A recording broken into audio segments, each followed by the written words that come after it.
რომში, მარადიულ ქალაქში, სადაც ყოველი ქუჩა ისტორიას ყვება, არსებობს ადგილი, რომელსაც ბევრი ვერ ამჩნევს. ადგილი, სადაც სიჩუმეა, რწმენა და საუკუნეების განმავლობაში დაგროვილი ლოცვა.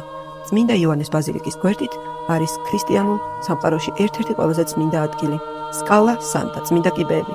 აქ ადამიანები არ მოდიან უბრალოდ სანახავად, აქ მოდიან გზის გასავლელად, გზის, რომელიც საუკუნეების განმავლობაში მუხლებზე გაიარეს მომლოცველებმა, ლოცვით, რწმენით და შინაგანი ძიებით. რადგან გადმოცემის მიხედვით ეს სწორედ ის 28 მარმარილოს საფეხურია, რომლითაც იესო ქრისტე ავიდა პონტოელ პილატეს წინაშე იერუსალიმში. ლეგენდის მიხედვით ეს კიბეები რომში ჩამოიტანა წმინდა ელენემ, იმპერატორ კონსტანტინე დიდის დედამ 326 წელს. მე-16 საუკუნეში არქიტექტორმა დომენიკო ფონტანამ ლატერნა მთლიანად შეცვალა და სწორედ აქ შუა საუკუნეების პაპის სასახლის უკანასკნელი ნაშთის წინ აღმართა ახალი სივრცე წმინდა კიბეებისთვის. ამავე დროს შეიქმნა სალოცავი იესო ქრისტეს ნებისადმი მიძღვნილი. ახალი ინტერიერის მოსართავად მოიწვიეს ცნობილი მხატვრები, რომლებმაც სულ 2 წელიწადში დაახლოებით 2000 კვადრატული მეტრი კედელი ფრესკებით დაფარეს.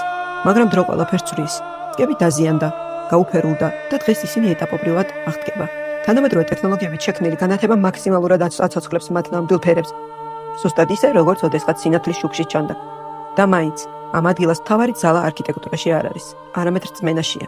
როცა ნელა ადიხარ ამ კიბეებზე, ქალაქის ხმაური ქრება და მის ადგილას მოდის სიმშვიდე, სიჩუმე და რაღაც სხვა შინაგანი კავშირი.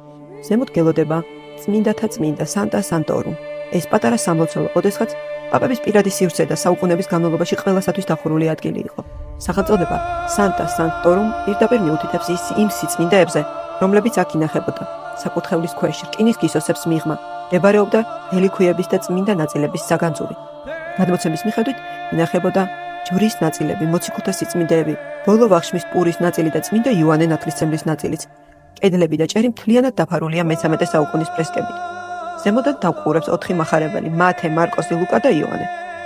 კედლებზე გამოსახულია წამების მძიმე სცენები წმინდა პეტრეს, პავლეს, წმინდა სტეფანეს, მაგრამ ამ ყველაფერს შორის ყველაზე იდუმალი საგანძური არის ქრისტეს ხატი.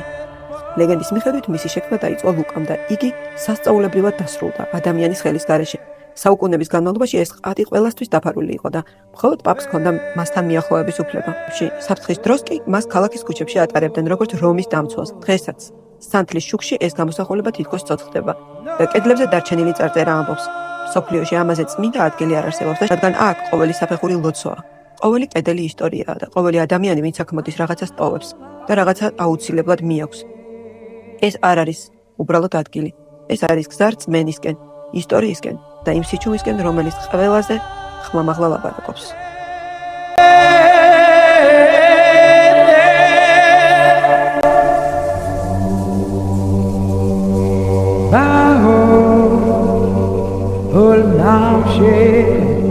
All